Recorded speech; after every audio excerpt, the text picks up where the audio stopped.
po. Nakapiling sa wala. Wala na nga yata ahang yung pancit canton, parang umasin na. Lumamig na rin yata yung kape, parang tumigas na yung tinapay. Hindi ko sigurado pero wala akong pakialam. Walang ibang pumapasok sa isip ko eh. Ikaw lang. Namimiss na kita. Kailangan kong makita yung mukha mo, hindi lang sa picture. Namimiss kong katabi ka, namimiss kong kausap ka kapag ganito nalulungkot ako. Kung paano mo napapagaan yung pakiramdam ko kahit hindi mo naman talaga sinasadya. Pero mas namimiss ko yung kung paano mo ako asarin, yung mga maliliit nating tampuan na kung tutuusin eh. Wala naman talagang kwenta.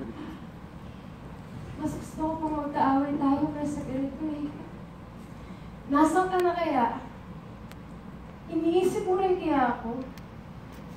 Sino kaya pinapaasa mo ngayon? Pero, kasalanan ko naman to eh. Hindi kita dapat tawagin paasa kung sa una pa lang eh. Ako na yung nag-assume, di ba? Nilagyan ko kasi ng meaning lahat. Yung sabay nating pag-uwi, yung kapag natutulog ka sa mga balikat ko kapag magkatabi tayo sa bus, yung mga tinginan natin kapag wala na tayo mapag-usapan habang kumakain tayo. Masyado kasi ako kinilig sa mga good morning and sleep tight mo. Masyado ako nahulog sa mga pa-fall na banat mo. Ang sweet mo kasi sa akin nun eh. Lalo na kapag yung ginigitarahan mo ko habang nakatambay tayo. Ang akala nga nila noon, tayo na. Hindi ko tuloy alam yung sasagot ko ngayon kapag tinatanong nila ako, kamusta na daw tayo? Kasi hindi ko rin naman talaga alam kung meron ba naging tayo. Yung pakiramdam ng nag-move on ako, yung affected ako masyado kahit hindi naman dapat. Kasi technically, hindi pa ako nagpapalit na relationship status ko sa Facebook eh. Pero bakit ganun? Hindi pa nga ako nag-i-in a relationship. Broken-hearted na ako. Para akong tanga. Umasa ko ng umasa, yun pala nasa iba ka na. Yung akala ko may pag-asa, nauwi lang sa paasa. Masyado kasi ako nakontento sa kung ano meron tayo eh. Hindi po, alam ko may something tayong dalawa, pero hindi ko nililinaw kasi baka masaktan na ako. May mga bagay kasi sa mundo na kapag nililinaw, lalong lumalabo.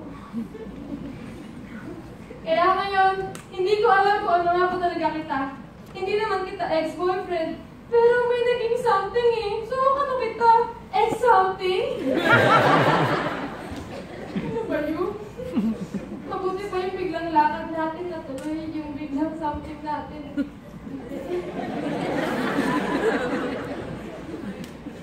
Pero alam mo, huwag kang mag-alala. Alam ko naman na wala akong habol sa'yo eh. Gusto lang naman kitang makita. Ayun lang. May mga bagay kasi sa mundo na kahit hindi mo makuha, kita mo lang, masaya ka na. At darating din ako doon. Sasaya rin ako para sa'yo. Siguro kapag nakababa na ako dito sa Erin, pinag-iwahan mo sa akin. Kapag nakapag-move on na ako dito sa relationship na sa isip ko lang naman nag-exist. Kapag nakaalis na ako dito sa malabong lugar na kinakaupuan ko ngayon. Dito kung saan hindi ko alam kung mainit pa ba o malamig na yung kape, kung maangat pa ba o maasin na yung pancit canton, kung malambot pa ba o matigas na yung tinapay. Dito kung saan hindi ko alam kung naging tayo ba o sadyang hindi lang talaga. Dito, sa pagitan lang tayo ba? At hindi na. Oo nga.